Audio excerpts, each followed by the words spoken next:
بسم الله الرحمن الرحيم. السلام عليكم ورحمة الله تعالى وبركاته. أعوذ بالله من الشيطان الرجيم. بسم الله الرحمن الرحيم.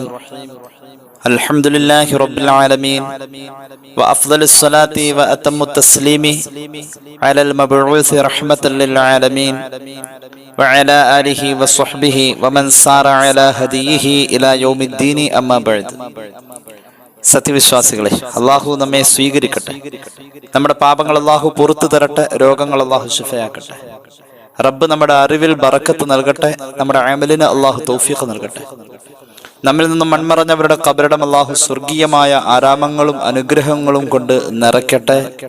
നമ്മുടെ കുടുംബത്തിന്റെയും ശിഷ്ട ആയുസ് അള്ളാഹു പൊരുത്തപ്പെട്ട വഴിയിൽ ഇസ്സത്തോടെ സന്തോഷത്തോടെ ജീവിച്ച് ഈമാൻ സലാമത്തായി മരിക്കാൻ അള്ളാഹു നമുക്ക് എല്ലാവർക്കും ഭാഗ്യം നൽകട്ടെ.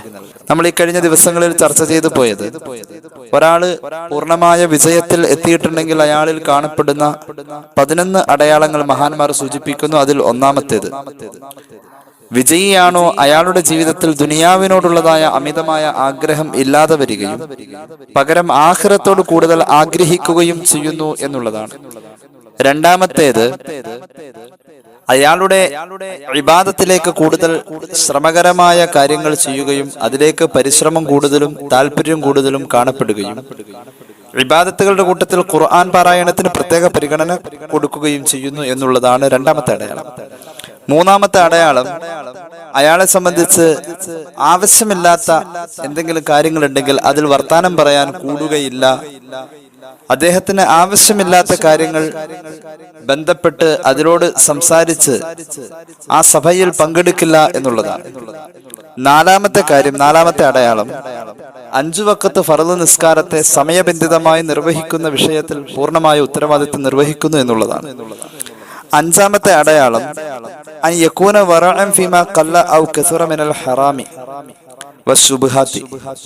ഹറാം എന്ന് ബോധ്യമുള്ള, ഹറാം എന്ന് ഉറപ്പുള്ള കാര്യം, അത് എത്ര ചെറുതാണെങ്കിലും അത് ഒഴിവാക്കുന്നതിൽ, പൂർണ്ണമായും അത് ഒഴിവാക്കുന്നതിൽ വളരെയധികം ശ്രദ്ധിക്കുന്ന ആളും, ഹറാമോ ഹലാലോ എന്ന് വ്യക്തമല്ലാത്ത കാര്യത്തെ സൂക്ഷ്മതയ്ക്ക് വേണ്ടി ഹറാമിനെ എങ്ങനെയാണോ പരിഗണിച്ച ആ പരിഗണനയിൽ പൂർണ്ണമായും ഒഴിവാക്കുന്ന സ്വഭാവം. ഹറാമും ഒഴിവാക്കും, ഹറാം എന്ന് ഉറപ്പില്ലാത്ത കാര്യവും ഹറാമിനെ പോലെ തന്നെ ഒഴിവാക്കും. ഇങ്ങനത്തെ സ്വഭാവക്കാരനായിരിക്കും എന്നുള്ളതാണ് നമ്മൾ പറഞ്ഞത്.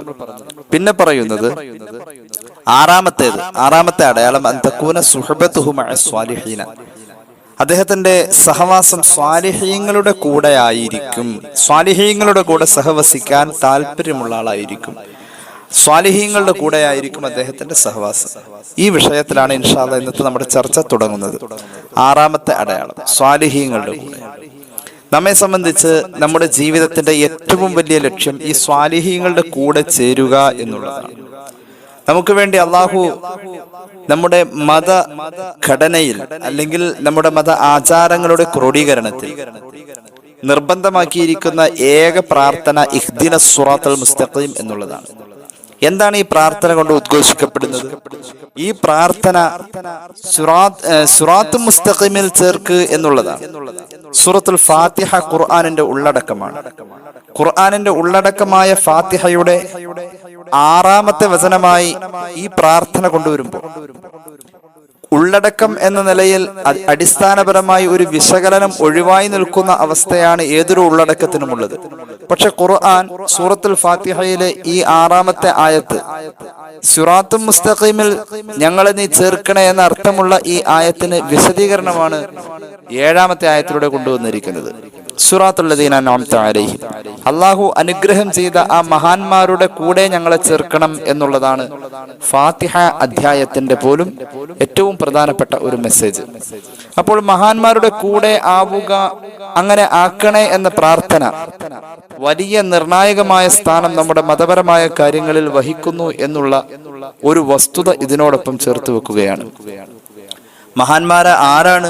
അള്ളാഹുവിന്റെ അനുഗ്രഹം ലഭിച്ച ഈ മഹാന്മാരാരാണ്? സൂറത്തുൽ നിസായിലൂടെ അള്ളാഹു പറയുന്നുണ്ട്, സിറാത്തുൽ ലദീന അൻഅംത അലൈഹിം എന്നതിന് വ്യാഖ്യാനം എന്നോണം മിനൻ നബിയ്യീന വസ്സുദ്ദീഖീന വസ്സുഹദാഇ വസ്സാലിഹീൻ. മഹാന്മാരായ നബിമാരും സിദ്ദീഖീങ്ങളും ശുഹദാക്കളും സ്വാലിഹീങ്ങളുമാണ്. അപ്പോൾ അള്ളാഹുവിന്റെ ഇഷ്ടദാസന്മാരായ ഈ മഹാന്മാരുടെ കൂടെ ഞങ്ങളെ നീ ചേർക്കണേ എന്നത് ജീവിതത്തിന്റെ ഏറ്റവും പ്രധാനമായ പ്രാർത്ഥന. നീ നോക്കണം, അള്ളാഹുവിന്റെ ഹബീബ് സല്ലല്ലാഹു അലൈഹി വസല്ലമ തങ്ങളുടെ മുന്നിൽ ഒരു സ്വഹാബി വന്നിട്ട് ചോദിക്കുന്നുണ്ട് ഖിയാമത്ത് നാളിനെ കുറിച്ച്. എപ്പോഴാണ് നബിയെ ഖിയാമത്ത് നാൾ? അവിടുന്ന് പ്രതിവചിക്കുകയാണ്, ഖിയാമത്ത് നാളിന് വേണ്ടി നീ എന്താണ് തയ്യാറാക്കി വെച്ചിരിക്കുന്നത്? അള്ളാഹുവിനോടും അവന്റെ ഹബീബിനോടുമുള്ള അദമ്യമായ ഇഷ്ടമല്ലാത്ത മറ്റൊന്നും എന്റെ കയ്യിലില്ല നബിയെ എന്ന സ്വഹാബി മറുപടി പറയാം. അപ്പോൾ ഹബീബായ നബി കരീം സല്ലല്ലാഹു അലൈഹി വസല്ലം തങ്ങൾ അദ്ദേഹത്തോട് പ്രതികരിക്കുന്നത്, അൻത മഅ മൻ അഹബ്ബത, ആരെയാണോ നീ ഇഷ്ടപ്പെടുന്നത് അയാളുടെ കൂടെയാണ് നിന്റെ നാളത്തെ സ്വർഗമെന്ന് പുണ്യ നബി സല്ലല്ലാഹു അലൈഹി വസല്ലം. ഹദീസ് ഇമാം ബുഖാരി അവിടുത്തെ സ്വഹീഹിൽ രേഖപ്പെടുത്തുന്നുണ്ട്, മറ്റു മുഹദ്ദിസീങ്ങളും ഇത് ഉദ്ധരിക്കുന്നുണ്ട്. ഹദീസിന്റെ നിവേദന പരമ്പരയിലെ പ്രധാനിയാണല്ലോ അനസ് ബിൻ മാലിക് റളിയല്ലാഹു അൻഹു. ഹബീബായ നബി കരീം സല്ലല്ലാഹു അലൈഹി വസല്ലം തങ്ങളുടെ മഹാനായ സ്വഹാബിയാണ്. അനസ് തങ്ങൾ പറയാ, അള്ളാഹുവിന്റെ റസൂൽ സല്ലല്ലാഹു അലൈഹി വസല്ലം തങ്ങളുടെ സദസ്സിൽ പലതും കേട്ട് ഞങ്ങൾ പുളകിതരായിട്ടുണ്ട്. പക്ഷെ ഈ വാക്ക് ഞങ്ങൾക്ക് തന്ന സന്തോഷത്തോളം ഒന്നും തന്നെ ആയിട്ടില്ല. കാരണം ഞങ്ങൾ അമല് കൊണ്ട് സ്വർഗം പ്രതീക്ഷിക്കുന്നവരല്ല. ഇന്നി ഉഹിബ്ബു റസൂലുള്ളാഹി സ്വല്ലല്ലാഹു അലൈഹി വസല്ലം വ അബൂബക്കറിൻ വ ഉമറ. അള്ളാഹുവിന്റെ ഹബീബ് സല്ലല്ലാഹു അലൈഹി വസല്ലം തങ്ങൾ ആരെയാണോ നീ സ്നേഹിക്കുന്നത് അവരുടെ കൂടെ സ്വർഗം നിനക്ക് ഉണ്ട് എന്ന് പറഞ്ഞപ്പോ എന്നെ സംബന്ധിച്ച്, ഞങ്ങളെപ്പോലെ ഈ സാധാരണ സ്വഹാബികളെ സംബന്ധിച്ച് ഞങ്ങളുടെ ജീവിതത്തിലെ ഏറ്റവും വലിയ സ്നേഹം മുത്തുനബി സല്ലല്ലാഹു അലൈഹി വസല്ലം തങ്ങളോടും പിന്നെ അബൂബക്കർ തങ്ങളോടും പിന്നെ ഉമർ റളിയല്ലാഹു അൻഹുവിനോടും ഇങ്ങനെ തുടങ്ങുന്ന മഹാന്മാരോടാണ് ഞങ്ങളുടെ സ്നേഹം. അവർ ചെയ്യുന്ന അമല് ഞങ്ങൾ ചെയ്തില്ലെങ്കിലും അവർ പോകുന്ന സ്വർഗത്തിൽ അവരോടൊപ്പം ഞങ്ങൾ പോകും. അവരെ ഞങ്ങൾ സ്നേഹിക്കുന്നു എന്ന പരിഗണനയിൽ ഈ നബി വചനത്തിന്റെ സന്തോഷം പങ്കിട്ട അനസ് റളിയല്ലാഹുവിന്റെ വാക്കുകൾ ഇമാം ബുഖാരി ഉദ്ധരിക്കുന്നുണ്ട്. അപ്പോൾ നമ്മൾ പറഞ്ഞു വന്നത്, മഹാന്മാരെ ഇഷ്ടപ്പെടാൻ അവരുടെ കൂടെയാവാം. ഒരാൾ വിജയിയാണ് എങ്കിൽ കാണപ്പെടുന്ന 11 അടയാളങ്ങളിൽ 6ാമത്തേതാണ്. ഇനി നോക്കണം, അള്ളാഹുവിന്റെ ഖുർആൻ ഒരു നായയെ കുറിച്ച് പറയുന്നുണ്ട്. ആ നായ മഹാന്മാരുടെ കൂടെ കൂടിയ നായയാണ്. നായയായിരുന്നിട്ട് മഹാന്മാരുടെ കൂടെ കൂടിയ ആ നായക്ക് അള്ളാഹു കൊടുത്ത പരിഗണന ചരിത്രത്തിന്റെ ഏറ്റവും അങ്ങേ അറ്റം വരെയുള്ള ചർച്ചയാണ്. ലോകം അവസാനിക്കും വരെ ആ നായയുടെ ചരിത്രം ലോകത്ത് നിലനിൽക്കുന്നു, ഒരു നിത്യസ്മരണ പോലെ. കാരണം ആ ചരിത്രം പ്രതിപാദിക്കുന്നത് പരിശുദ്ധ ഖുർആനാണ്. മഹാന്മാരുടെ കൂടെ കൂടിയപ്പോൾ ആ നായക്ക് കിട്ടിയ ദുനിയവിയായ നേട്ടം ഇതാണ്. ഇമാം സാവി രേഖപ്പെടുത്തുന്നുണ്ട്, ആ നായ സ്വർഗത്തിലാണെന്ന്. അള്ളാഹുവിന്റെ ഔലിയാക്കളായ മഹാന്മാരായ അസ്ഹാബുൽ കഹ്ഫിന്റെ കൂടെ കൂടിയ ആ നായയുടെ ചരിത്ര വിശേഷത്തിലേക്ക്, മഹാന്മാരായ അസ്ഹാബുൽ കഹ്ഫിന്റെ ചരിത്ര വിശേഷത്തിലേക്ക് അള്ളാഹുവിന്റെ ഖുർആനിൽ ഒരു അധ്യായം തന്നെയാണ് നമുക്ക് കാണാനുള്ളത്. ഇൻഷാ അല്ലാഹ് അതിന്റെ ഒരു ചെറിയ ഭാഗം നമുക്ക് ചർച്ച ചെയ്യാൻ ആഗ്രഹിക്കുന്നു. അള്ളാഹു തൗഫീഖ് ചെയ്യട്ടെ. പരിശുദ്ധ ഖുർആൻ സൂറത്തുൽ കഹ്ഫിലൂടെ ഈ നായയുടെ അവസ്ഥയെക്കുറിച്ചും ഈ നായ എങ്ങനെയായിരുന്നു എന്നതിനെ കുറിച്ചും പറയുന്ന ഭാഗത്തെ മഹാന്മാരായ മുഫസ്സിരീങ്ങൾ ഉദ്ധരിക്കുന്ന ഉദ്ധരണിയോടുകൂടെ തന്നെ നമുക്ക് ചേർത്ത് ഒരുമിച്ച് വായിക്കാം. ഏതായാലും ആയത്തിലേക്ക് നമുക്ക് കടന്നു വരാം. അഊദു ബില്ലാഹി മിനശ് ശൈത്വാനിർ റജീം. ബിസ്മില്ലാഹിർ റഹ്മാനിർ റഹീം. وتحسبهم أيقاظا وهم رقود ونقلبهم ذات اليمين وذات الشمال وكلبهم باسط ذراعيه بالوصيد لو اطلعت عليهم لوليت منهم فرارا ولملئت منهم رعبا. സൂറത്തുൽ കഹ്ഫിന്റെ 18ാമത്തെ ആയത്താണിത്. അസ്ഹാബുൽ കഹ്ഫിനെ അള്ളാഹു സംരക്ഷിച്ചത് മറ്റുള്ളവരുടെ മനസ്സിൽ അള്ളാഹു ഭയം ഇട്ടുകൊടുത്തു. അസ്ഹാബുൽ കഹ്ഫിന്റെ മനസ്സിൽ നിർഭയത്വവും ഇട്ടുകൊടുത്തു. ആ നിർഭയത്വം അവരെ സമാധാനത്തിലെത്തിച്ച് അവർക്ക് നല്ലൊരു ഉറക്കം, ഒരു വിശ്രമം. ഏകദേശം 309 വർഷം അറബി മാസക്കണക്കനുസരിച്ച്, ചന്ദ്രമാസക്കണക്കനുസരിച്ച്, അല്ലെങ്കിൽ 300 വർഷം മഹാന്മാരായ അസ്ഹാബുൽ കഹ്ഫ് ഉറങ്ങാണ്. ആ ഉറക്കത്തിൽ അള്ളാഹു അവർക്ക് കൊടുത്ത എല്ലാ സുരക്ഷിതത്വവും സംരക്ഷണവും ഈ നായക്ക് കൊടുത്തു. മുത്തു നബിയെ സല്ലല്ലാഹു അലൈഹി വസല്ലം അസ്ഹാബുൽ കഹ്ഫിന്റെ ചരിത്രം അള്ളാഹു പറഞ്ഞു കൊടുക്കുമ്പോൾ പുന്നാര നബി തങ്ങളോട് പറയാ, പറയാ, അവരെ എങ്ങാനും അങ്ങ് കണ്ടിരുന്നുവെങ്കിൽ, അവർ ഉറങ്ങുന്ന കാഴ്ച കണ്ടിരുന്നെങ്കിൽ, അത്യപൂർവമായ കാഴ്ച, കണ്ണിങ്ങനെ തുറന്ന് പിടിച്ചിട്ടുള്ള ഉറക്കം, അങ്ങ് കണ്ടാൽ അങ്ങ് വിചാരിച്ചു പോകും, അങ്ങ് കണക്ക് കൂട്ടും അവര് ഉണർന്നിരിക്കാണോ എന്ന് വിചാരിക്കും. വഹും റുഖൂദ്, എന്നാൽ അവര് ഉറക്കത്തിലാണ്. വനുഖല്ലിബുഹും ദാത്തൽ യമീനി വദാത്തശ് ശിമാൽ, തുടർച്ചയായി 309 കൊല്ലം കിടന്നുറങ്ങുമ്പോൾ പച്ച മണ്ണിലാ കിടക്കുന്നത്. ശരീരത്തിന് സാരമായ പരിക്കുകളും കേടുപാടുകളും മറ്റു ജീവജാലങ്ങളുടെ മണ്ണിലെ മറ്റു സൂക്ഷ്മജീവികളുടെ ശല്യങ്ങളൊക്കെ ഉണ്ടാവും. അതുണ്ടാവാതിരിക്കാൻ വേണ്ടി അവർക്ക് ആവശ്യാനുസരണം അല്ലാഹു അവരെ തിരിച്ചും മറിച്ചും കെടുത്തിക്കൊണ്ടിരുന്നു. സൂര്യപ്രകാശം അവരിലേക്ക് എത്തുന്നതിന്റെ ദിശ അല്ലാഹു മാറ്റി കൊടുത്തുകൊണ്ടിരുന്നു. ഈ രീതിയിൽ മഹാന്മാരെ അല്ലാഹു എങ്ങനെയൊക്കെ സംരക്ഷിച്ചോ ആ സംരക്ഷണത്തിന്റെ ഒരു അംശം പുറത്ത് കാവൽ നിൽക്കുന്ന നായക്കുണ്ടായിരുന്നു. നായ അകത്തേക്ക് കയറിയിട്ടില്ല, പുറത്താണ് കാവൽ നിന്നത്. തൗഹീദ് പറഞ്ഞതിന്റെ പേരിൽ ഈ ഒരു ചിന്തയിൽ, ആലോചനയിൽ എൻസലൂസ് പർവ്വതത്തിന്റെ മുകളിലെ ഗുഹയിലകത്തേക്ക് ഈ മഹാന്മാർ പോയപ്പോ അവരുടെ പിന്നാലെ ഒരു നായ കൂടി.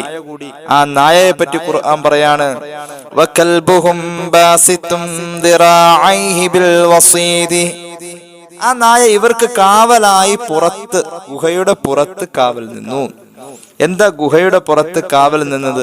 മഹാനായ ഇബ്നു ജുറൈജ് തങ്ങൾ പറയുന്നു, ഗുഹയുടെ പുറത്ത് കാവൽ നിൽക്കുക എന്ന ആ ഒരു പ്രകൃതം നായ സാധാരണ ചെയ്യുന്നത് അങ്ങനെയാണ്. ഒരു വീടിന് കാവൽ നിൽക്കുകയാണെങ്കിൽ പുറത്താണുള്ള കാവൽ നിൽക്കുക.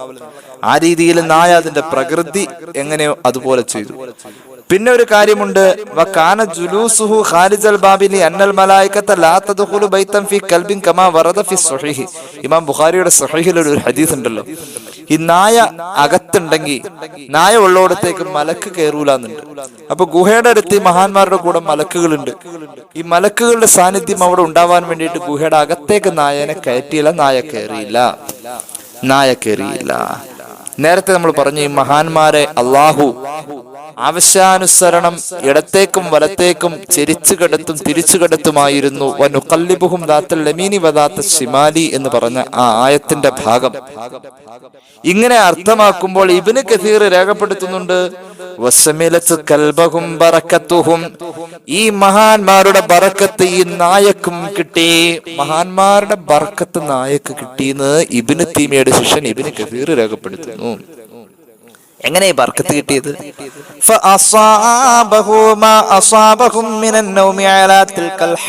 ഈ മഹാന്മാർക്ക് കിട്ടിയ ആനുകൂല്യം അവിടെ ടെൻഷൻ ഇല്ലാതെ 300 ചില്ലാനും കൊല്ലം ഉറങ്ങാൻ പറ്റി എന്നുള്ളതാ.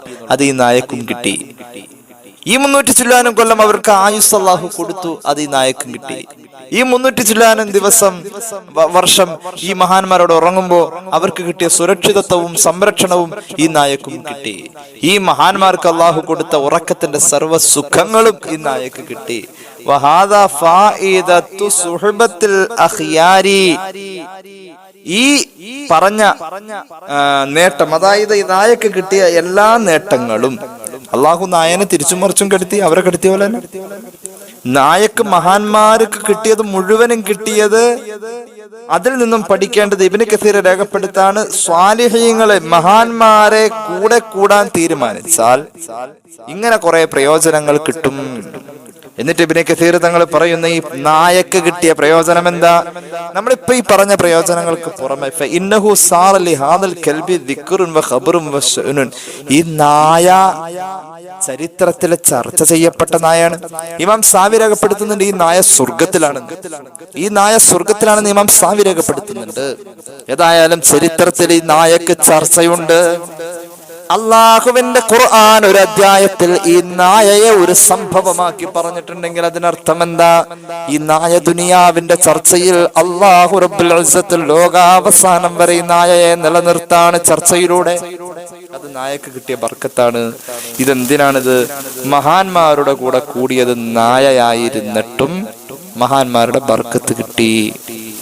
അത് നമുക്കും കിട്ടണം. അള്ളാഹു തൗഫീഖ് ചെയ്യട്ടെ.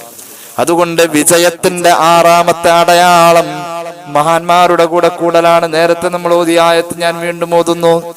സ്നേഹത്തിന്റെ ഭാഷയിൽ അല്ലാഹു മുഅ്മിനീങ്ങളെ വിളിക്കുന്നത് എങ്ങനെയെന്ന് നോക്കൂ. യാ അയ്യുഹല്ലദീന ആമനു തഖുല്ലാഹ വകൂനൂ മഅസ് സാദിഖീൻ. മുഅ്മിനീങ്ങളെ, അല്ലാഹനെ നിങ്ങൾ ഭയക്കണം. അല്ലാഹു നമുക്ക് തൗഫീഖ് ചെയ്യട്ടെ. റബ്ബിനെ ഭയക്കണം, റബ്ബിനെ സൂക്ഷിക്കണം. വകൂനു മഅസ് സാദിഖീൻ, മഹത്തുക്കളുടെ കൂടെ കൂടെ കൂടെ നിങ്ങളാവണം. കൂടെ സ്വഹാബികൾ എങ്ങനെയായിരുന്നു? ഈ കൂടെക്കാരായിരുന്നു. കൂടെ കൂടെ കൂടെ കൂടെ കൂടെ കൂടെ കൂടെ എപ്പോഴും കൂടെ. അല്ലാഹുവിന്റെ ഹബീബിന്റെ കൂടെ മുഹമ്മദുർ റസൂലുള്ളാഹി വല്ലദീന മഅഹു അശിദ്ദാഉ അലൽ കുഫാരി റുഹമാഉ ബൈനഹും തറാഹും റുക്അൻ സുജ്ജദൻ യബ്തഗൂന ഫളലൻ മിനല്ലാഹി വറിദ്വാന.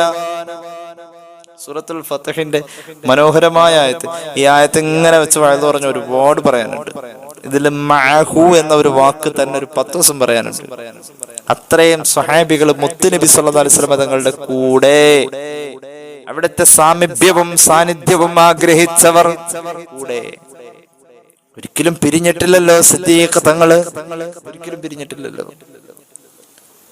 ഇരുട്ടിന്റെ ഗുഹയിൽ മുത്തുനബിക്ക് വേണ്ടിയിട്ട് പെരുവിരൽ പാമ്പിന്റെ വായിൽ വെച്ചു കൊടുക്കും പോലെ എന്തൊരു വലിയ കൂടെ കൂടെ കൂടെ. വിജയത്തിന്റെ അടയാളം മഹാന്മാരുടെ കൂടെയാ. അല്ലാഹു നമുക്ക് തൗഫീഖ് ചെയ്യട്ടെ. മഹാന്മാരുടെ കൂടെ, നല്ലവരുടെ കൂടെ. അങ്ങനുണ്ട്. എല്ലാരും ഹിജ്റ പോവാൻ നേരത്ത് ഓരോരുത്തരും അവരുടേതായ ശൈലിയിലാ പോയത്. ചിലര് പേടിച്ചാ പോയത്, ചിലര് കൂട്ടം കൂട്ടായിട്ടാ പോയത്. ഹിജ്റ പോണം എന്നതിൽ ആർക്കും തർക്കമില്ല, പോണം. സിദ്ദീഖ് തങ്ങൾക്ക് ഹിജ്റ പോകുന്ന കാര്യത്തിൽ ഒരു ചെറിയ ഒരു ആലോചന ഉണ്ടായിരുന്നു. പടച്ച റബ്ബേ, എനിക്ക് ഹിജ്റ പോകുന്നത് ഇഷ്ടമാണ്, എന്റെ ദൗത്യമാണ്, എന്റെ ആവശ്യമാണ്, എന്റെ ശറഅ എന്നോട് പറയുന്ന നിയമമാണ്, ഞാൻ ഹിജ്റ പോവാം. പക്ഷെ അല്ലാഹ് ഒരാഗ്രഹമുണ്ട്, പ്രാർത്ഥനയായിരുന്നു. ഹിജ്റ പോകുന്നതിന്റെ 2 മാസം മുന്നേ അല്ലാഹുവിന്റെ ഹബീബിനും സിദ്ദീഖ് തങ്ങൾക്കും പോവാൻ വേണ്ടിയിട്ട് 2 ഒട്ടകത്തെ വില കൊടുത്ത് വാങ്ങി നേരത്തെ നിർത്തിയിട്ടുണ്ടായിരുന്നു സയ്യിദുനാ സിദ്ദീഖ്. 2 ഒട്ടകത്തെ വാങ്ങിയത് താൻ ദുആ ചെയ്തുകൊണ്ടിരിക്കുക മുത്തുനബി സല്ലല്ലാഹു അലൈഹി വസല്ലം തങ്ങളുടെ കൂടെ. ഈ കൂടെ എന്നത് പ്രാർത്ഥനയിലുണ്ട്. അത് ഫലിച്ചാൽ ഈ 2 ഒട്ടകം അന്നേരം അന്വേഷിച്ചാൽ കിട്ടൂല, ഇപ്പൊ തന്നെ നേരത്തെ റെഡിയാക്കണം. അതിനുവേണ്ടി അവരെങ്ങനെ നടന്നു. ഈ മഹാന്മാരുടെ കൂടെ ആവാ എന്നത് അള്ളാഹു നമുക്ക് തൗഫീഖ് ചെയ്യട്ടെ. എന്തിനാ മഹാന്മാരുടെ കൂടെ? അവർക്ക് ബർക്കത്തുണ്ട്. അവരെവിടെ പോയാലും ബർക്കത്തുണ്ട്. ബറക്കത്തുണ്ട്. മഹാന്മാരെവിടെ പോയാലും ബറക്കത്ത്. എവിടെ ഉണ്ടത്? പരിശുദ്ധ ഖുർആൻ. മഹാന്മാരുടെ കൂടെ ബറക്കത്ത് ഉണ്ടെന്ന് ഖുർആൻ. ബിസ്മില്ലാഹിർ റഹ്മാനിർ റഹീം. യാ ഉഖ്ത ഹാറൂന മാ കാന അബൂകി ഇംറഅ സൗഇൻ വമാ കാനത് ഉമ്മുകി ബഗിയാ فأشارت إليه قالوا كيف نكلم من كان في المهد صبيا قال إني عبد الله آتاني الكتاب وجعلني نبيا وجعلني مباركا أينما كنت وأوصاني بالصلاة والزكاة ما دمت حيا. സൂറത്ത് മറിയം. നാട്ടുകാര് വന്നിട്ട് പറഞ്ഞു, ഓ ഹാറൂന്റെ പെങ്ങളെ. മറിയം ബീവി റളിയല്ലാഹു അൻഹയുടെ ആങ്ങളയുടെ പേര് ഹാറൂൻ എന്നായിരുന്നു. മഹാനവറുകൾ നല്ലൊരു മനുഷ്യനായിരുന്നു. ഹാറൂന്റെ പെങ്ങളെ, ഇമ്രാന്റെ മോളെ. ഇമ്രാൻ വലിയ മഹാനായിരുന്നു റളിയല്ലാഹു അൻഹു. ഇമ്രാന്റെ മോളെ, ഹാറൂന്റെ പെങ്ങളെ റളിയല്ലാഹു അൻഹു.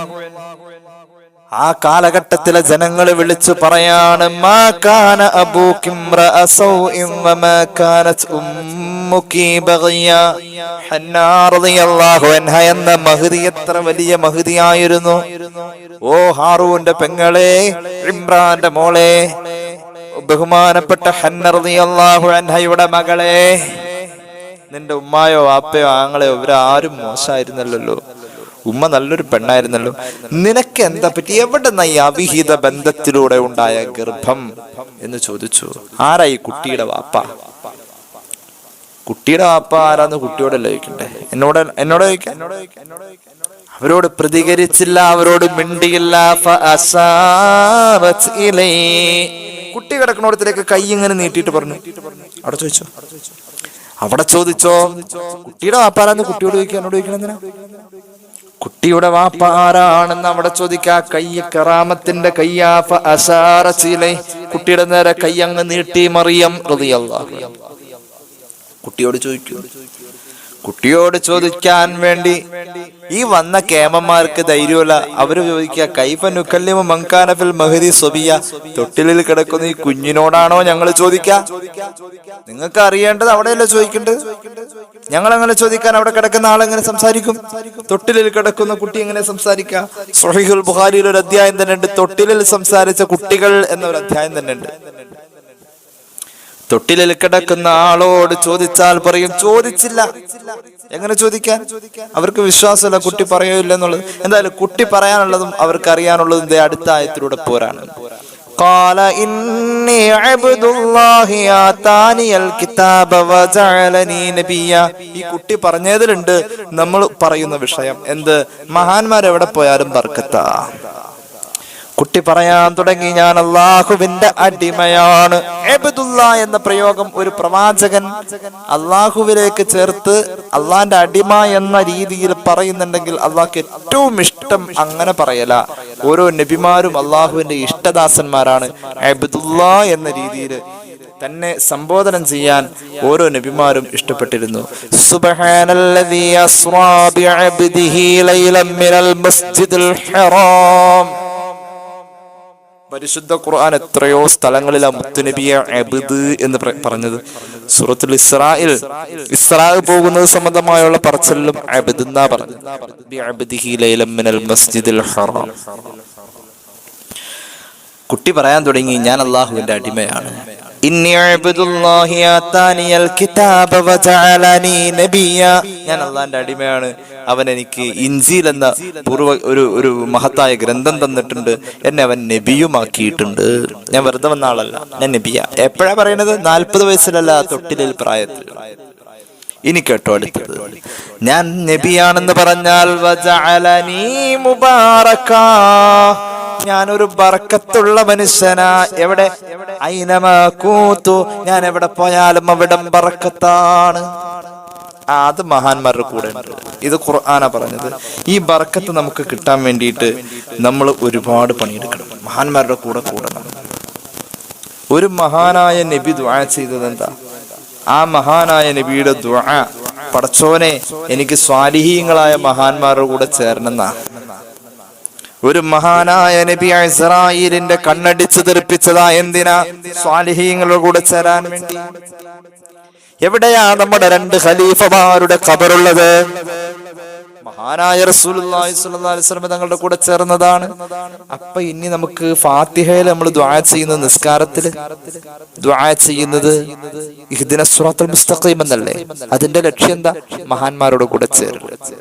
വിജയത്തിന്റെ 11 അടയാളങ്ങളിൽ 6ാമത്തേത് നമ്മൾ ചർച്ച ചെയ്യുന്നു. മഹാന്മാരുടെ സുഹബത്ത് ആഗ്രഹിക്കുക, അത് ചേരാൻ വേണ്ടി ശ്രമിക്കുക. അല്ലാഹു തൗഫീഖ് ചെയ്യട്ടെ. ഒരു പ്രവാചകന്റെ ദുആ ഖുർആൻ പറയുന്നുണ്ട്. സൂറത്ത് യൂസുഫിന്റെ 101ാമത്തെ ആയത്ത് ഒരു നബിയുടെ ദുആയാണ്. ബിസ്മില്ലാഹിർ റഹ്മാനിർ റഹീം. റബ്ബി ഖദ് ആതൈതനി മിനൽ മുൽകി വഅല്ലംതനി മിൻ തഅ്വീലിൽ ഹദീസ് ഫാത്തിറസ് സമാവാതി വൽ അർദ് അൻത വലി ഫിദ് ദുനിയാ വൽ ആഖിറ തവഫനി മുസ്ലിമൻ വഅൽഹിഖ്നി ബിസ്സാലിഹീൻ. അല്ലാഹുവേ, ആരാ? യൂസുഫ് നബി അലൈഹിസ്സലാം. സ്ത്രൈണ താല്പര്യം കൊണ്ടൊരു മനുഷ്യനെ വഴിപിഴപ്പിക്കാൻ വേണ്ടി സാഹചര്യം ചേർന്ന് വന്നാൽ അതിൽ ആരാണ് ആൺകുട്ടി എന്നതിന്റെ ഉത്തരം മുത്തുനബി സല്ലല്ലാഹു അലൈഹി വസല്ലം തങ്ങളോട് ചോദിച്ചു. ഏറ്റവും വലിയ മാന്യൻ ആരാണ് നബിയെ? ഏറ്റവും വലിയ മാന്യൻ ആരാ? ഹബീബ് പറഞ്ഞു ഏറ്റവും വലിയ മാന്യൻ യൂസുഫ് നബിയാണെന്ന് സയ്യിദുനാ റസൂലുള്ളാഹി. ഏറ്റവും വലിയ മാന്യൻ എന്നത് ഒരു പെണ്ണിനെ പ്രാപിക്കാൻ കിട്ടിയ നേരം മാന്യനായി സാധാരണ പെണ്ണല്ല അവള് എന്നുള്ളോടുത്ത ഒരു സാധാരണ പെണ്ണല്ല അവള് ആ നാട്ടിലെ ഏറ്റവും വലിയ സുന്ദരി. തന്നെ ആഗ്രഹിച്ച് ഇങ്ങോട്ട് വന്ന പെണ്ണ്, അതോടൊപ്പം രാജപ്രൗഢിയിലുള്ള പെണ്ണ്. ഈ പെണ്ണിനെ പ്രാപിക്കാൻ കിട്ടിയ അവസരത്തിൽ മാന്യത കാണിച്ചു. പെണ്ണും ആ മഹാനും ഒറ്റയ്ക്കുള്ള നേരത്തത്. ആരാ അങ്ങനെ മാന്യനാവാ? ഹബീബായ നബിയോട് ഒരിക്കൽ ചോദിച്ചു, അയ്യുന്നാസി അക്രമു, നബിയെ ജനങ്ങളുടെ കൂട്ടത്തിൽ ഏറ്റവും വലിയ മാന്യനാരാണ്? കാല അവിടുന്ന് പറഞ്ഞു, അക്രമുഹും ഇൻദല്ലാഹി അത്ഖാഹും, ഏറ്റവും വലിയ മാന്യൻ ഏറ്റവും തഖ്വയുള്ളവനാ. അപ്പോൾ ചോദിച്ചു, നബിയെ ഏറ്റവും മാന്യൻ ഏറ്റവും തഖ്വയുള്ളവനാണെന്ന് ഞങ്ങൾക്കറിയാം, അതല്ലാതെ പറ്റിയല്ല ചോദിച്ചത്. നബിയെ ഫഅക്രമുന്നാസ്, ആരാ ജനങ്ങളുടെ കൂട്ടത്തിൽ ഏറ്റവും മാന്യൻ ഏറ്റവും തഖ്വയുള്ളവൻ മാന്യനാന്ന് ഞങ്ങൾക്കറിയാം, ആ ഉത്തരം കിട്ടാനല്ല ചോദിച്ചത്. അവിടുന്ന് പറഞ്ഞു, എന്നാൽ ഇങ്ങനെ കേട്ടോ സഹാബ, അക്രമുന്നാസ് യൂസുഫു നബിയുല്ലാഹി ഇബ്നു നബിയില്ലാഹി ഇബ്നു നബിയില്ലാഹി ഇബ്നു ഖലീലില്ലാഹി ഇബ്രാഹിം സയ്യിദുനാ റസൂലുള്ളാഹി സ്വല്ലല്ലാഹു അലൈഹി വസല്ലം. ഇമാം ബുഖാരിയുടെ സ്വഹീഹിൽ ഈ ഹദീസ് കാണാം. ഏറ്റവും വലിയ മാന്യൻ ഖലീലുല്ലാഹി ഇബ്രാഹിം നബി അലൈഹിസ്സലാത്തു വസ്സലാമിന്റെ മകൻ, ഇസ്ഹാഖ് നബി അലൈഹിസ്സലാത്തു വസ്സലാമിന്റെ മകൻ, യാഖൂബ് നബി അലൈഹിസ്സലാത്തു വസ്സലാമിന്റെ മകൻ യൂസുഫ് നബിയാണെന്ന് പുണ്യ നബി സല്ലല്ലാഹു അലൈഹി വസല്ലം. യൂസുഫ് നബിയുടെ ദുആ എന്താ? പടച്ചോനെ റബ്ബേ, എനിക്ക് നീ അധികാരം തന്നു, എനിക്ക് സ്വപ്ന വ്യാഖ്യാനത്തിനുള്ള കഴിവ് തന്നു. എന്നിട്ടോ അല്ലാഹുവേ, ഇതൊക്കെ നീ തന്നല്ലോ, നീ ആകാശത്തെ പടച്ചവനാ, ഭൂമിയെ പടച്ചവനാ, ഫാത്തിറസ് സമാവാതി വൽ അർദ് അന്ത വലിയ റബ്ബേ, ഈ നിമിഷം വരെ എന്നെ സംരക്ഷിച്ചത് നീയാ, ഇനി അങ്ങോട്ട് നീയാ എന്നെ സംരക്ഷിക്കാനുള്ളത്. തവഫനി മുസ്ലിമൻ, എന്നെ മുസ്ലിമായി മരിപ്പിച്ച്, വഅൽഹിഖ്നി ബിസ്സാലിഹീൻ, മരിച്ച ശേഷം സ്വാലിഹീങ്ങളുടെ കൂടെ ചേരണം. ജീവിച്ചിരിക്കുമ്പോ മാത്രല്ല, എനിക്ക് ഇവിടുന്ന് കിട്ടി അവിടെയും കിട്ടണം. എവിടെ കിട്ടണം? എന്നെ സ്വാലിഹീങ്ങളുടെ കൂടെ ചേർക്കണം. ഈ ആയത്തിന്റെ തഫ്സീറിൽ മഹാനായ ഇമാം ഖുർത്തുബി അദ്ദേഹത്തിന്റെ അൽ ജാമിഉ ലി അഹ്കാമിൽ ഖുർആൻ എന്ന് പറയുന്ന ഗ്രന്ഥത്തിൽ രേഖപ്പെടുത്തുന്നത് കാണാം. മഹാനായ യൂസുഫ് നബി അലൈഹി സ്വലാത്തു വസ്സലാമിനെ ഈ മഹാന്മാരോട് കൂടെ ചേർക്കണം എന്ന് പറഞ്ഞതിലൂടെ അർത്ഥമാക്കപ്പെടുന്നത് മഹാനവറുകളുടെ പിതാക്കളുടെ ഖബർ ഫലസ്തീനിലാണ്. ആ ഖബർസ്ഥാനിൽ മഹാന്മാരായ പിതാക്കളുടെ കൂടെ മറവ് ചെയ്യപ്പെടണം എന്ന, ആ ഖബറിന്റെ അടുത്ത് മറവ് ചെയ്യണമെന്ന. യൂസുഫ് നബി നിലവിൽ ഇപ്പോൾ മരിച്ചിരിക്കുന്നത് ഈജിപ്തിലാണ്. ഈജിപ്തിലല്ല മരിച്ചിരിക്കുന്നത്, ഈജിപ്തില് നൈലിന്റെ അപ്പുറത്തുള്ള നാട്ടിലാണ് മരണം സംഭവിച്ചിരിക്കുന്നത്. അമ്പിയാക്കൾ എവിടെ വഫാത്താവുന്നോ അവിടെയാണ് അവരെ മറവ് ചെയ്യേണ്ടത്. അത് അമ്പിയാക്കളുടെ നുബുവത്തിന്റെ ഒരു നിബന്ധന പോലെ അള്ളാഹു വെച്ച കാര്യം. മുത്തായ നബി സല്ലല്ലാഹു അലൈഹി വസല്ലമ തങ്ങളുടെ പരിശുദ്ധ റൗള എവിടെയാ? അവിടുന്ന് വഫാത്തായ ആയിഷ ബിയുടെ വീട്ടിലാണ്. എവിടെയാ വഫാത്തായത്? മാ ബൈന ബൈത്തി വ മിംബരി റൗളത്തും മിൻ റിയാദിൽ ജന്ന എന്ന് പറയുന്ന സ്വർഗം തൊട്ടടുത്തുണ്ടായിട്ടും ഭാര്യയുടെ വീട്ടിലാണ്. അപ്പൊ റസൂലുള്ളാഹി സ്വല്ലല്ലാഹു അലൈഹി വസല്ലം തങ്ങൾക്ക് ഒരു പൊതുസ്ഥലത്ത് വഫാത്തായി ഒരു പൊതുസ്ഥലത്ത് ഖബർ സ്ഥാപിക്കാം എന്ന ഒരു താല്പര്യമില്ല. ആ പൊതുസ്ഥലമാവട്ടെ റൗളത്തും മിൻ റിയാദിൽ ജന്ന എന്ന അവിടുത്തെ വീടിന്റെ മിമ്പറിന്റെ ഇടയിലുള്ള സ്വർഗത്തിന്റെ തോപ്പ് എന്ന് പറഞ്ഞ ഭാഗം, അവിടെ വഫാത്താവായിരുന്നു. പക്ഷെ പൊതുസ്ഥല. ഭാര്യയുടെ വീട് ആയിഷബിയുടെ വീട്ടില്, ഭാര്യ വീട് എന്ന് പറഞ്ഞാൽ എന്ത് വീടെന്നല്ല, ആയിഷബിക്ക് റസൂലുള്ളാഹി കൊടുത്ത വീട് സല്ലല്ലാഹു അലൈഹി വസല്ലം. ആ വീട്ടിലാണ് മുത്തുനബി സല്ലല്ലാഹു അലൈഹി വസല്ലം വഫാത്തായത്. അവിടെയാണ് ഖബർ വന്നത്, അവിടെയാണ് റൗള ഉണ്ടായത്. അപ്പോൾ മഹാന്മാരായ അമ്പിയാക്കൾ എവിടെ വഫാത്താകുന്നു അവിടെയാണ് അവരുടെ ഖബർ വേണ്ടത്. യൂസുഫ് നബി ഇപ്പോൾ വഫാത്തായിരിക്കുന്നത് നൈൽ നദിയുടെ അപ്പുറത്തുള്ള നാട്ടിലാണ്. അവിടെ കൊണ്ടുപോകാൻ കാരണമുണ്ട്. നൈൽ നദിയുടെ ഇപ്പുറത്താണല്ലോ ഈജിപ്ത്. ഇവിടെ യൂസുഫ് നബി അലൈഹി സ്വലാത്തു വസ്സലാമിന്റെ സമ്പർക്കം കൊണ്ട് ആകെ ബറക്കത്തായി, ഇവിടെ ആകെ പച്ചപിടിച്ചു, സമ്പൽ സമൃദ്ധിയിലെത്തി. ഇതിനപ്പുറത്തെ നാട്ടിലാകെ ദാരിദ്ര്യവും കഷ്ടപ്പാടും പ്രയാസവും വന്നപ്പോൾ അവരൊരു കാര്യം ചെയ്തു, അവിടെ കൊണ്ടുപോയി ഈ മഹാനെ കുറച്ചാൾ താമസിപ്പിക്കാൻ തീരുമാനിച്ചു. അവിടെ ചെന്ന് താമസിച്ചു കൊണ്ടിരിക്കുമ്പോ അവിടെ ആകെ സമ്പൽ സമൃദ്ധിയിലേക്ക് ഇങ്ങനെ വന്നുകൊണ്ടിരിക്കുമ്പോൾ യൂസുഫ് നബി അലൈഹി സ്വലാം അവിടെ വഫാത്താവുന്നു. മയ്യിത്ത് പരിശുദ്ധ ജനാസ മറവ് ചെയ്യുന്നത് അവിടെയാണ്, നിയമമനുസരിച്ച് അവിടെയാണ്. പക്ഷെ തർക്കമായിട്ട് ഇമാം ഖുർത്തുബി പറയാം, വലിയ ചരിത്രമാണ് ഇത്. 2-3 സ്ഥലത്ത് ഇത് ഖുർത്തുബിയിൽ കാണാവുന്ന. തർക്കമായി എവിടെ മറവ് ചെയ്യണം എന്ന വിഷയത്തിൽ തർക്കമായപ്പോൾ ലാസ്റ്റ് അവസാനം തീരുമാനമെടുത്തു, നൈല് 2ആയിട്ട് തിരിയേണ്ട, ഈ 2 നാട്ടിലേക്കും വെള്ളം എത്തുന്ന ഭാഗം, ആ 2ആയിട്ട് തിരിയുന്ന മുഫറഖുൻ നൈല് എന്ന് പറയുന്ന ഭാഗം, അവിടെ മറവ് ചെയ്യാൻ തീരുമാനിച്ചു. പുഴയുടെ നടുക്ക് അവിടെ മറവ് ചെയ്തു. മഹാനായ യൂസുഫ് നബി അലൈഹിസ്സലാത്തു വസ്സലാമിന് ശേഷം 400 കൊല്ലങ്ങൾക്ക് ശേഷം വന്ന മൂസ അലൈഹിസ്സലാത്തു വസ്സലാം ഈ ഖബർ പൊളിച്ച് ഈ മയ്യിത്ത് കൊണ്ടുപോയി ഫലസ്തീനിൽ മറവ് ചെയ്തു. ഈ ഖബർ അവിടെയുണ്ട്. ഈ ഖബർ എവിടെ എന്നത് കൃത്യമായി അറിയാൻ മൂസാ നബി പലരോടും ചോദിച്ചു. അള്ളാഹു ഏൽപ്പിച്ചു ഈ ഖബർ മാന്തി ആ മയ്യിത്തെടുത്ത് അവിടെ കൊണ്ടുപോയി മറവ് ചെയ്യണമെന്ന്. കാരണം യൂസുഫ് നബി ദുആ ചെയ്തത് വഅൽഹിഖ്നി ബിസ്സാലിഹീൻ, മഹാന്മാരോട് എന്നെ ചേർക്കണേന്നാ. മഹാന്മാർ അവിടെ കിടക്ക. എവിടെ? ബൈത്തുൽ മുഖദ്ദസിന്റെ ചുറ്റിലും. ബാറക്നാ ഹൗലഹു എന്ന് ഖുർആൻ പറഞ്ഞിട്ടുണ്ട്. ഈ മഹാന്മാർ കിടക്കുന്ന ആ ഖബർസ്ഥാനിയെ പറ്റി പറഞ്ഞത് ബാറക്നാ ഹൗലഹു, അല്ലാഹു ബർക്കത്ത് ചെയ്ത സ്ഥലം. ബിഖുബൂരിൽ അംബിയാഇ എന്ന് ആ ആയത്തിന് തഫ്സീർ, സൂറത്തുൽ ഇസ്രാഇന്റെ ആയത്തിന് തഫ്സീർ കൊടുത്തുകൊണ്ട് ഇമാം റാസി രേഖപ്പെടുത്തിയിട്ടുണ്ട്. അപ്പൊ അവിടെ പോയി അന്ത്യവിശ്രമം കൊള്ളണം, അവിടെ അവരുടെ കൂടെ കിടക്കണം എന്ന് അള്ളാഹുവിനോട് ദുആ ചെയ്തത്. എന്നെ മുസ്ലിമായി മരിപ്പിച്ച് സ്വാലിഹീങ്ങളുടെ കൂടെ മരണശേഷം ചേർക്കണം.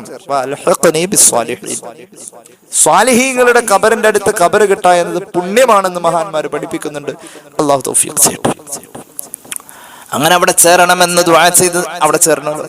അതിന് മൂസാ നബി അലൈഹി സ്വലാത്തു വസ്സലാമിന് ഈ തർക്കം ഒഴിവാക്കാൻ വേണ്ടി തൽക്കാലം ഇപ്പോൾ നൈലിന്റെ മധ്യഭാഗത്ത് ഖബർ വന്നു. 400 കൊല്ലം കഴിഞ്ഞ് ആ ഖബർ അവിടെ നിന്ന് മാറ്റേണ്ടി വന്നു.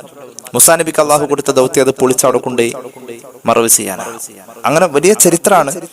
ഒരു ഉമ്മ, ഏറ്റവും പ്രായമുള്ള ഉമ്മാക്ക് ഈ ഖബർ ഏത് ഭാഗത്താന്ന് അറിയാം. അത് പറഞ്ഞു തരാൻ വേണ്ടി മൂസാ നബി ആവശ്യപ്പെട്ടപ്പോ മൂസാ നബിയുടെ ഉമ്മ പറഞ്ഞു, പാരമ്പര്യമായ എന്റെ കാരണവന്മാരിൽ നിന്ന് ഞാൻ കേട്ടുപഠിച്ച രഹസ്യമായ അറിവ് പങ്കുവെക്കണമെങ്കിൽ താങ്കളോട് പറഞ്ഞ് താങ്കൾ അള്ളാഹുവിനോട് ഏറ്റെടുത്തിരിക്കുന്ന ദൗത്യം പൂർത്തീകരിക്കാൻ ഞാൻ സഹായിക്കണമെങ്കിൽ എനിക്ക് സ്വർഗം തന്നെ, സ്വർഗത്തിന് വേണ്ടി അള്ളാഹുവിനോട് ദുആ ചെയ്യും, എന്നിട്ട് എനിക്ക് സ്വർഗം വാങ്ങിത്ത എന്നാ ഞാൻ പറഞ്ഞു തരാം. അങ്ങനെ ആ ഉമ്മാക്ക് സ്വർഗം കിട്ടാൻ ദുആ ചെയ്തിട്ടൊക്കെയാണ് ആ ഖബറിനെ പറ്റി വെളിപ്പെടുത്തുന്നത്. ഒരു പ്രകാശം ഉണ്ടായിരുന്ന ആ ഖബറിനെ പറ്റിയുള്ള വെളിപ്പാട് കിട്ടിയപ്പോൾ ആ പ്രകാശത്തിലൂടെ അങ്ങനെ സഞ്ചരിച്ചു നോക്കിയ.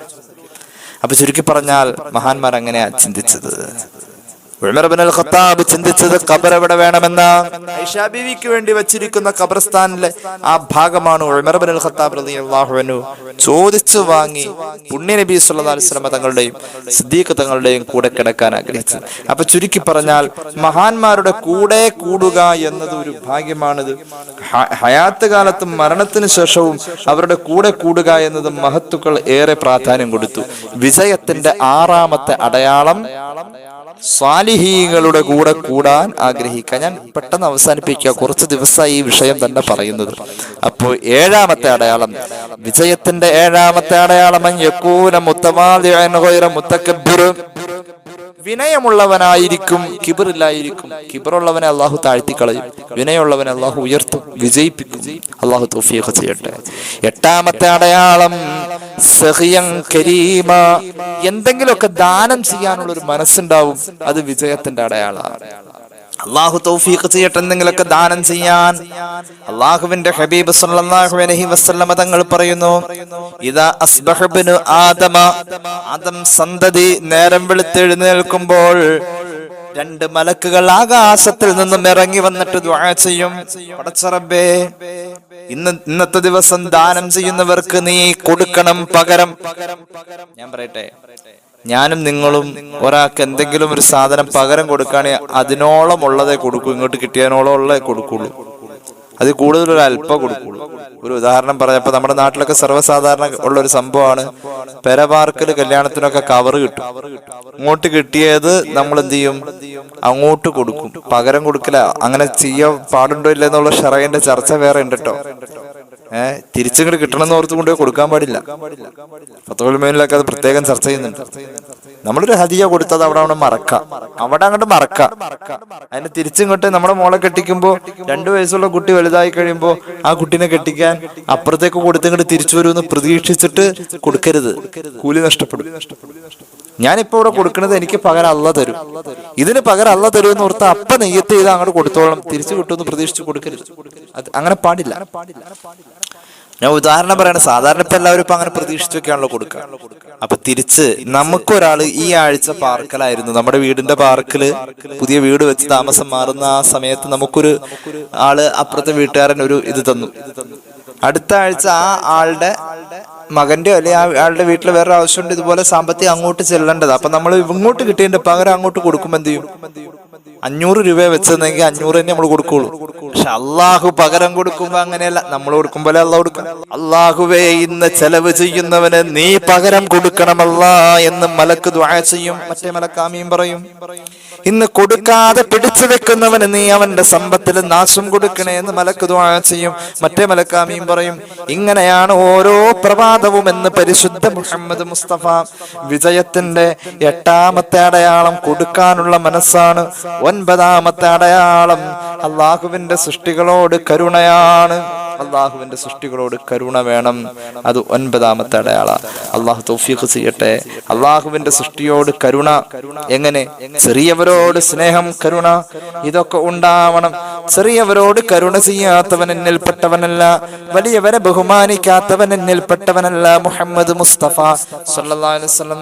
മഹാനായ ഇമാം ഖതീബ് തിബ്രീസി മിഷ്കാത്തിൽ ഒരു ഹദീസ് പറയുന്നുണ്ട്.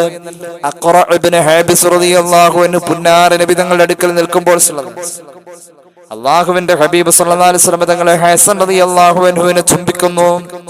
അപ്പോൾ അഖറ ചോദിക്കുന്നുണ്ട്, നബി അങ്ങ് കുട്ടികളെ ചുംബിക്കുകയോ? ഞങ്ങളൊന്നും ചെയ്യാറില്ല. ഇന്നലെ 10 അബ്ന, 10 മക്കൾ എനിക്കുണ്ട്. ഒരിക്കൽ പോലും ഒരാളെ ഞാൻ ചുംബിച്ചിട്ടില്ല നബിയെ.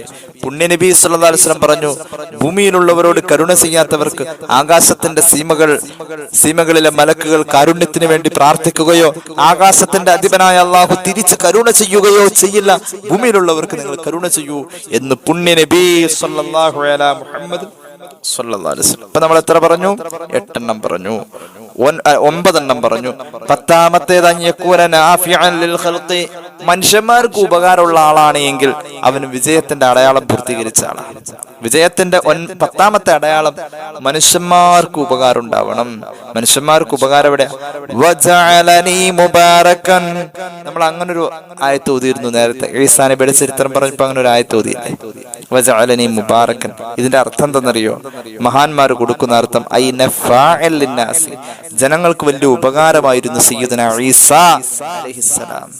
വജഅലനി മുബാറക്കൻ, ഞാൻ എവിടെ ചെന്നാലും ബറക്കത്താണെന്ന് പറഞ്ഞല്ലേ, അതിന് ഇങ്ങനൊരു അർത്ഥമുണ്ട്, ജനങ്ങൾക്ക് ഞാൻ വലിയ ഉപകാരിയായിരുന്നു.